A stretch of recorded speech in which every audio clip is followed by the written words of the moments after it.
Hi, welcome to Shaman Sister Sessions, episode 91, Pilgrimage and Sacred Sites.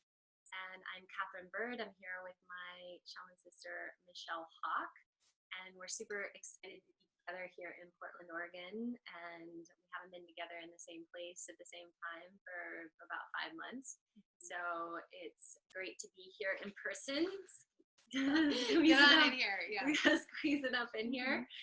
And we want to talk today about pilgrimages and sacred sites. We've been doing a lot of travel, Some more than others. This one more than me. More than others. Yeah. And this episode is per request of Kathleen. This one's for you. Enjoy. And so if you enjoy this, just go ahead and please subscribe and comment and share, and you'll get information on when our next episodes come up. And we would love to hear from you if you have anything to say about this or want to share about some of your experiences. We'd love to hear about them. And yeah, we've been traveling, and I've been traveling. I am currently 1 year into pretty nonstop travel, and that's crazy. Last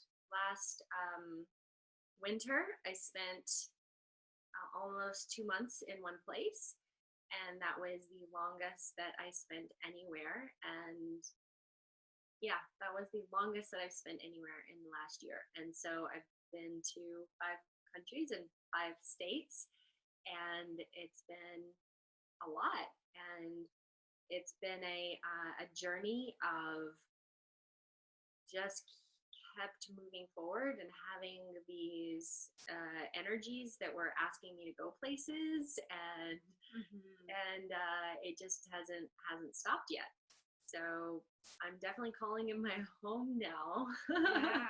I'm hoping that my pilgrimage, and I feel like I have been on a pilgrimage in so many different places that I've been, but it's been one pilgrimage after another here in my experience. And in all the places I went, I wouldn't say that all of the places were in that vein, but there were definitely some very key ones as I've gone along my journey that were significantly spiritual initiations, activations, remembrances, and deep pilgrimage style reasons to be in a place.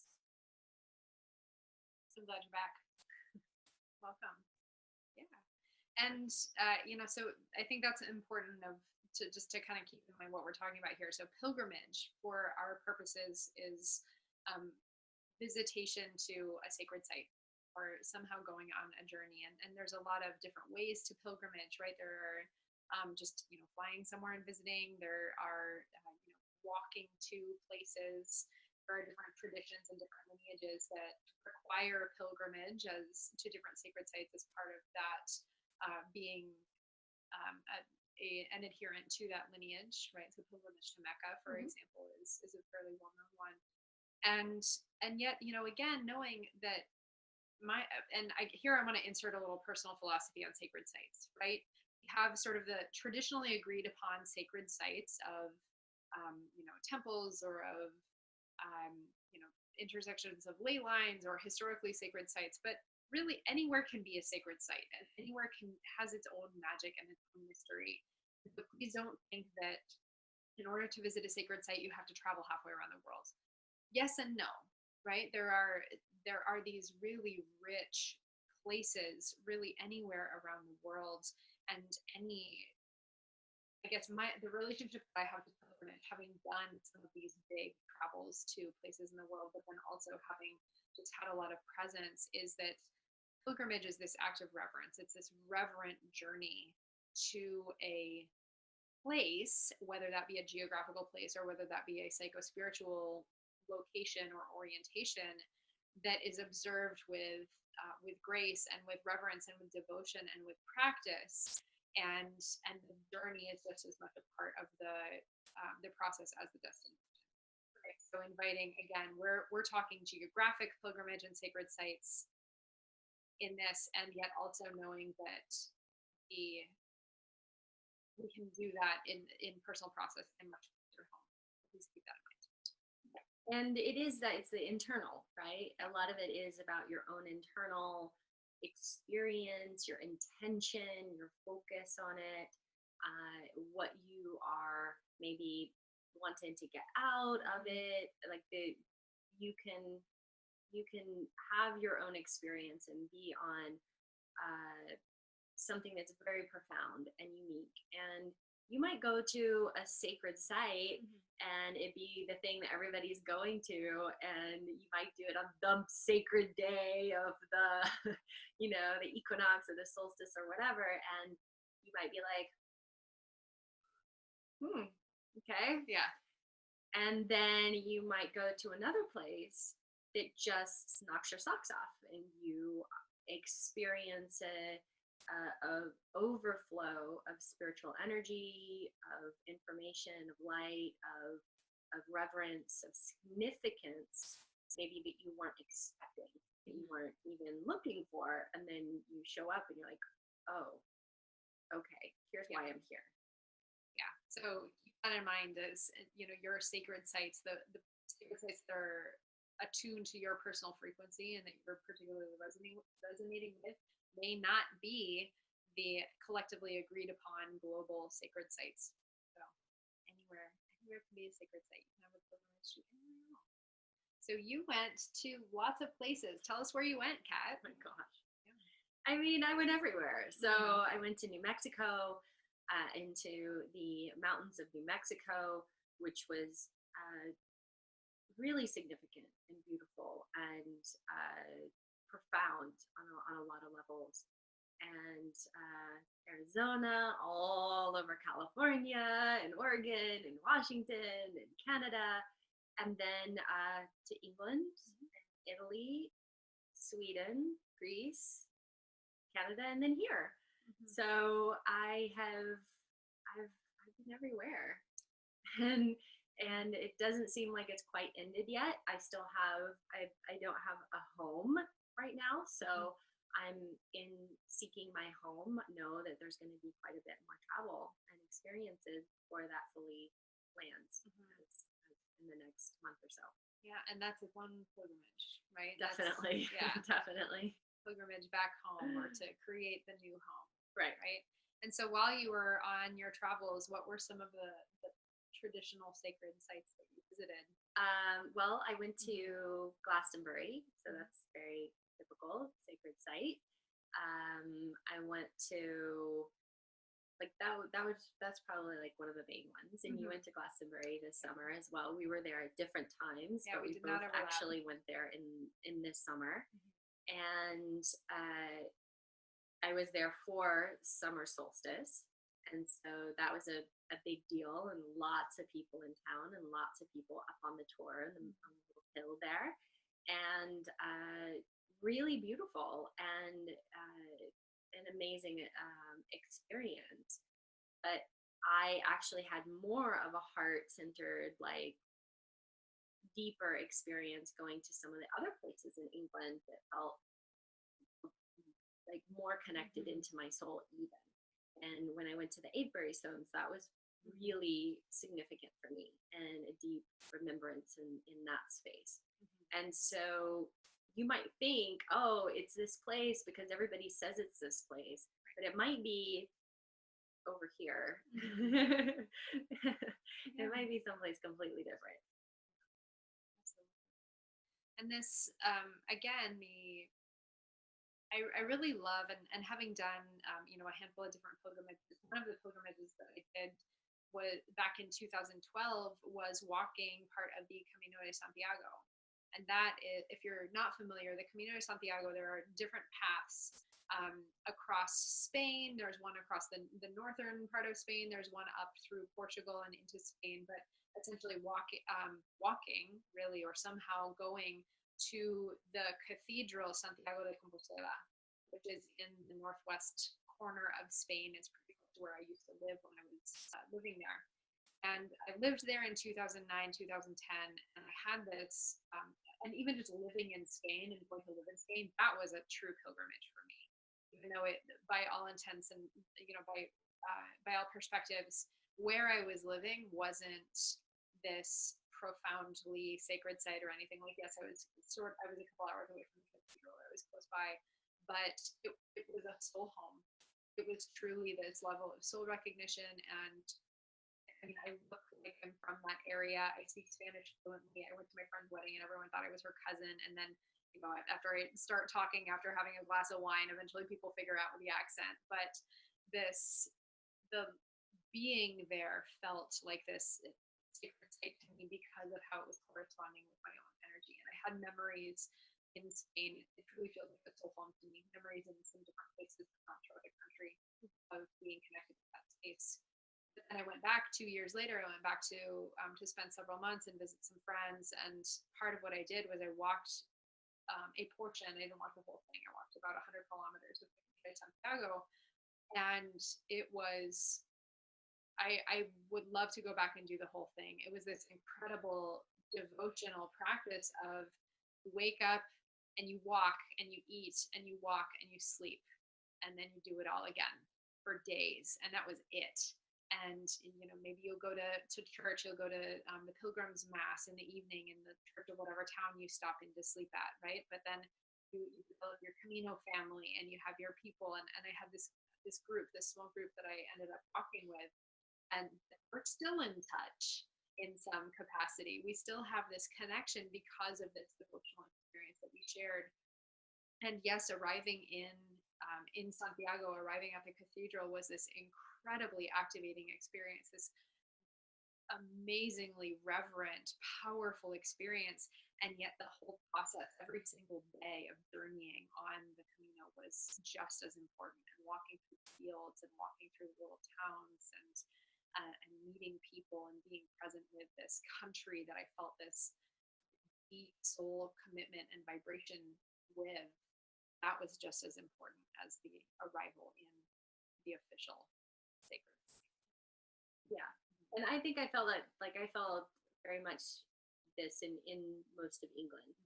And so I would definitely I would go back to England just to go and travel around and see things, because there was a really deep soul remembrance there for me, and a very deep, I have a lot of DNA from, you know, so it's connected into my ancestry as well, that there's this very strong connection into England. So when I was there, I felt really activated, a lot of energy, and just very clean and pure. And I really felt great in in England. So the whole place was sort of a sacred site for me in a certain kind of way, and it brought me into a feeling of home. And so that might be one of the signals, is that sometimes you go to a place and it's that reverence and the almost overwhelming of the sacredness of it, and then sometimes you're just like, oh, I'm just home here. This is just my home. I just I could just lay down and go to sleep here. Like I'm home. And so don't think that it always has to be this kind of hit you over the head, overwhelming, intense sort of thing. It might just feel so comfortable that you almost can't explain it. Yeah, absolutely. Yeah, that innate soul vibration, for sure. Soul recognition of these places. So Glastonbury, or AKA Avalon, right? So Glastonbury in England is the geographical site that corresponds to the mythical location, the Isle of Avalon. And you may have heard of Avalon from King Arthur mythology. The Lady of the Lake is the Lady of Avalon. And I had felt a soul calling to go there for a couple of years now. It's been in my field. I feel like I need to go. I feel like I need to have some experience there. And even the pilgrimage process of me actually taking a trip did feel very, very divinely arranged. I was connected through a mutual friend with someone who, Holly Rhiannon. So we did a podcast episode with her actually almost 2 years, or about 2 years ago, I think. Yeah, I think it was about, or a year and a half or so ago, some time ago. So we did a podcast episode with her. It was really fabulous. It's one of the favorite episodes that I think I've done, just in terms of the level of transmission through in that. But I actually went with her on a trip that she led a priestess pilgrimage to Avalon. And it was I was the only person as part of this trip that was not an official student of Holly's, so I was really grateful that she extended that invitation. And everyone else was a student in her lineage.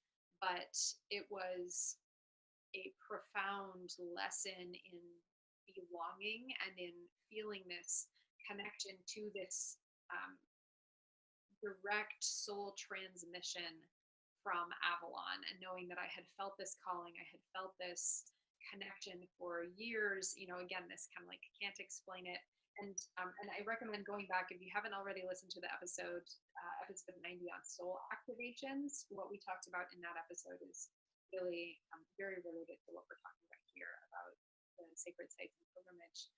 But I had some incredibly activating experiences while I was there in Avalon and around in the surrounding area, not even necessarily at the center of Glastonbury, but in the land, and just even walking on the land by myself. And I walked so much. I trekked all over the place when I was there, which for me, that's one of the ways that I'm in my devotional practice, is through walking and through just being in contact with the land.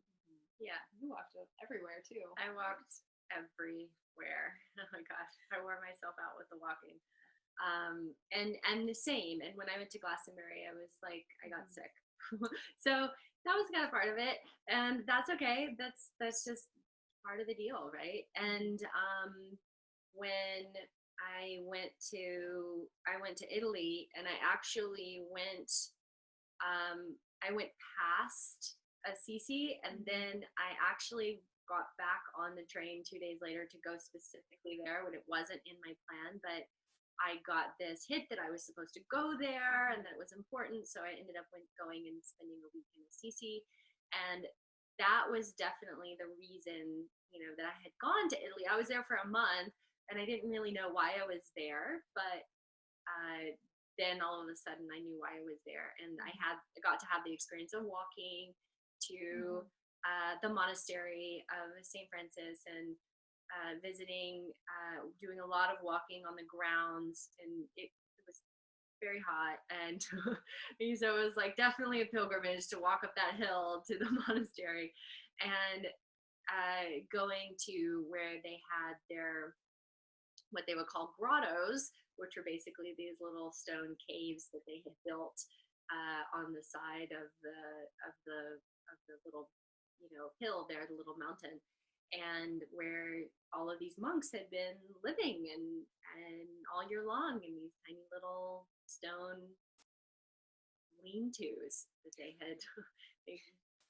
had built that were barely big enough for them to basically sleep in, and that was it. And then the tiny chapels and stuff like that. And so that was really profound, and it was a very, very sacred experience for me. And there was a lot of wealth of information. It was great that the place I was staying at, my Airbnb, had this great book. I had many books on St. Francis, and so I got to read a lot. So there's the whole big cathedral with there's so much stuff. It's so huge, the Cathedral of St. Francis. And so I went there, actually went there twice, but it wasn't like, oh, this, it was like, wow, this is a really huge monstrosity of a building that was, built for this man who was like, I'm going to, only, he preached to don't wear shoes unless you just have to. And don't wear anything more than you have to. You only wear this one, article of clothing, and that's it. And just to be completely in service, and to be tending to lepers, and to be giving everything away, and to have nothing. And so it definitely felt much more in alignment to be in the space where St. Francis was sleeping on this stone floor with this stone pillow, and the energy that was there around what that initial mission was, which was to kind of release a lot of the attachment to needing stuff and riches and things that had come up in the church, and more of this life of service and purity of spirit and connecting to the birds and all of the creatures, the animals and everything, and all of the beautiful stories of St. Francis. So that was, you sometimes don't know. You go to a place and you're like, okay, what next? And now, right. And then you get the hit. Okay, now I need to go there. And then you realize, oh, this is why I'm here. Right. And I want to call attention to something that you're talking about in terms of what is the attraction of the sacred site, right? Or like, what is the human imposed crap sitting on top of the actual sacred, right? Or so like what you're describing, this cathedral of St. Francis is a total artifice, right? And it's not in alignment with what he taught. It's not in alignment with how he lived. It's not in alignment with his teachings in any sort of way. And yet, this is, the cathedrals usually tend to, and it's so easy to poke at Christianity with this, right? Because there are so many examples of this happening, right? And in Glastonbury, it was the same sort of thing, where you have the actual sacred site of the Tor, for example, the hill that Kat's describing. It's the hill, and yet Christians came and they built a tower to St. Michael on top of the hill. And so in all the photographs of the Tor, it's, often they're highlighting this tower. And it's like, that's not the fucking sacred site. It's the actual land. It's the hill itself.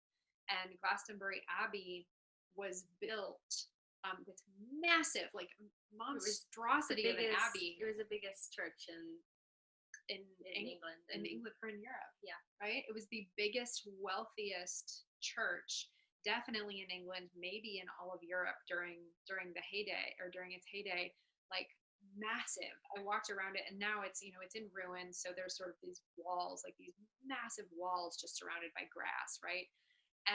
But they built this cathedral right on top of the intersection of ley lines. And they put the high altar, the Christian high altar, again, right on top of the intersection of the ley lines. So again, the actual sacred site is in the land. It's in the electromagnetic frequency of the earth. It's not the abbey. And yet that's, again, kind of co-opting Christianity, coming in to co-opt the original sacred, like what actually makes a site sacred, and putting something on top of it. There's a whole lot of that in the world, unfortunately, and yet I'm happy that I went to the Abbey. I had a whole lot of experiences come up while I was in there. I definitely had a lot of like rage feeling, and a lot of injustice, and I was feeling a little touchy that day anyway, because again, go back to our last episode talking about soul activation, I had this like massive activation a couple days before, and I was starting to go into this like, I'm super activated, I just need to like be in the dark priestess thing for a minute, enough of this like expansive light shit, and pull up. And so I went into the Abbey feeling that state, and there's a lot of very interesting energy there. There's a lot of this wounding, there's a lot of suppression, but there's also a lot of sacred there too. There is. Yeah. I had spent the night before throwing up, so I took a nice nap and on the grass, and I did some qigong next to, they have the trees there that have been there for a long time and that are very sacred, and there was a lot of care and a lot of a devotion that went into the land, and you can feel it, and you can feel the energy there of the ley lines. So sometimes we have trouble in ourselves as spiritual people. Maybe we have trouble with Christianity, or we have trouble with a certain religious sort of takeover of a spiritual place. And it doesn't mean that you don't get to appreciate it or enjoy it or be in the energy of it. When I was at a temple in Greece, I had a very emotional remembrance experience and activation of this temple. And as I was bawling and crying, and people were worried about me and asking me if I was okay at this very, very busy place, after that, I just was just sitting, and I was full of rage and anger of the,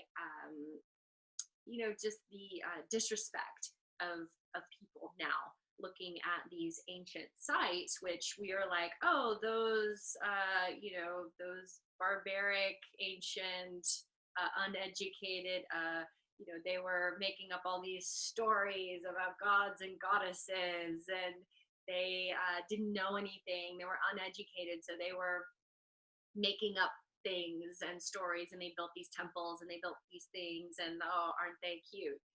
And there were just all these, and now it's definitely different, I think, than it used to be, because everybody has their damn phone out and is like taking selfies and like wanting to jump on things and touch things and climb on the ruins. It's just, and so you're like, this isn't about you. This is like, why are you like, what is with this? And so there was a lot of emotional experience that was coming up for me around this particular site in this particular place. And I mean, I've been all over the place with all of the people in the churches, taking all the photos and everything. And it can be challenging to be with that energy that people are having in these sacred sites when you're having a sacred experience, and you're like, what's wrong with you? And also, if you are having an activating experience, like we talked about in the last episode, that is calling you into a soul remembering in a place, and then other people are disrespecting your soul remembering in a certain kind of way, it can feel like there's a lot of emotion there. And maybe you have a connection to the land, and then, oh, they plopped a big church on top of it. And now I feel the energy from my soul remembering is when the church came and destroyed my people who were here. And I feel really fucking angry to be in this place right now. And that's okay. Like, your pilgrimage might piss you off. Your pilgrimage might make you cry. It might make you angry. It might make you super emotional. It might anything, right? It's not just going to be like, totally. Well, so why pilgrimage then? Why would we What's do this the point, to ourselves? right? Yeah. And again, following it's so funny. Like, I've definitely had conversations with people who are saying like, oh, do I need to go to Avalon? And my answer to that is like, I don't know, maybe. But I'm a firm believer in the energies that the energies are universally accessible, right? Like, we can tune into and we can be in receiving of these energies no matter where we are geographically on Earth, because we are connected through the iron core crystal of the Earth, right? We have access to these frequencies no matter where we are. And yet there are some things that can really only be truly experienced by visiting, by being in physical presence with the electromagnetic frequency at that particular junction point on Earth. So why? Well, we talked about it a lot in our last episode, which was soul remembering, soul activation. So go back and watch that one if you haven't watched it. But basically, a tiny piece on that is that we are having these soul activations that we're bringing in specific frequencies that help us to become even more remembered, whole, complete, integrated as who we are, to work with our karma, to clear things from our fields, to activate certain energies within us, certain archetypal energies, certain ways of being within us, to remember parts of ourselves from other places and times. Lots of reasons to be in devotion, as you said, right? That there's this devotionary act of walking to the place, of being in silence, of which is the challenge, right? When you're there with all of the tourists and you're just like, just shut up, just stop with your and stop disrespecting my soul home. So, being in silence or reverence, or bringing an offering and making an offering to a certain place, or It might not be a culturally mandated significant space. It might be in the forest somewhere, in the desert somewhere, someplace that you're being called to, that you get a inspiration to go, that maybe you have a ceremony that you need to do for yourself. Maybe it's a releasing ceremony and you're going to burn pages from a book or a journal or whatever, or you're going to make a commitment to your path, make a commitment to your lineage. You're going to receive a teaching maybe from a embodied or a spirit teacher. There's all of these different reasons that you could be called to these things. Great. I love where you're going with that. And I want to say, again, what makes a site sacred? Intention, energy, right? So this, again, we have, and why are sites, for example, like where you're describing in Greece and like Glastonbury, right? Why are these sacred sites? Well, yes, there are electromagnetic currents of energy, and Avalon is said to be the heart chakra of the earth, right? And there's the intersection of the Michael and Mary ley lines. So there's a lot of energetic, magnetic, electromagnetic There's frequency. often water under the ground working, running in specific ways. There's certain environmental things, or like when I went to New Mexico, it was the land there is very significant with hot springs and volcanic rock from a major caldera that's right there that erupted many million blah blah blah a million point two or something years ago. And so there's a lot of activated mineral energy that's happening, activated water caves, things like that are very significant that we feel, we tune into, and we have resonance with. Or it might be a place that has ancient trees which hold certain frequencies that you're tuning into. Yeah, so there's a lot of there's a lot of environmental factors that go towards increasing the vibration of a site that we respond to. But ultimately, again, it's like, let's remember, what Kat was describing, this idea of maybe there's this place in the forest near your house, right? Or maybe there's, you have a favorite tree. I feel like everybody probably has a favorite tree. If you don't, go out and make a tree friend and find a favorite tree, right? But it's the idea of a site doesn't have to be sacred by any other standards other than our own intention and our relationship, and being in active relationship to that site. And so, and a site responds to our energy and intention too. So you wonder why some of these places feel so powerful. Well, yes, there is power in the land. Yes, there's power in the water and the crystals and the ley lines and all of this. But people have been drawn to these places, and people have worked consciously with these places for eons. And prayer and the dedication and the offerings and the reverence that's being held by all of these people, just the same as a mantra has such an effect, because so many people have put so much spiritual energy into that mantra, and are currently, if you're working with a mantra, there are people on the planet right this minute who are also working with that mantra right alongside with you, bringing positive energy toward that mantra or toward that place, and have been. So it infuses, right? Because we know that everything is energy, and it is easily infused when we bring our intention, our focus, our dedication, and our presence to it. So in these sacred sites, you're tapping into an amplified field created through collective intention and relationship. Now, if you're perhaps in the position of, well, I can't, or I'm not going to travel to any of these sacred sites, or maybe that's a ways off, right? There's no reason that you can't start cultivating a relationship with place now. And again, finding your favorite tree, or having a favorite spot in the woods that you go to and that you create a relationship to. And I have a handful of these spots that are just within half an hour of my house in Portland. Favorite spots that I will go on a hike to, and I'll visit, and I'll make an offering to a tree, or having some sort of being in relationship. There's this fun in Forest Park where my family, we put the ashes of our dog. And so that's, it's this glorious tree. It has a lot of personal significance. It's a favorite trail where we went hiking with her when I was growing up. And I still go hiking on that trail, and it still is very sacred to me. And the relationship that I have to this tree is very multi-layered. It is by no other sense is a sacred site, but it's really important to me.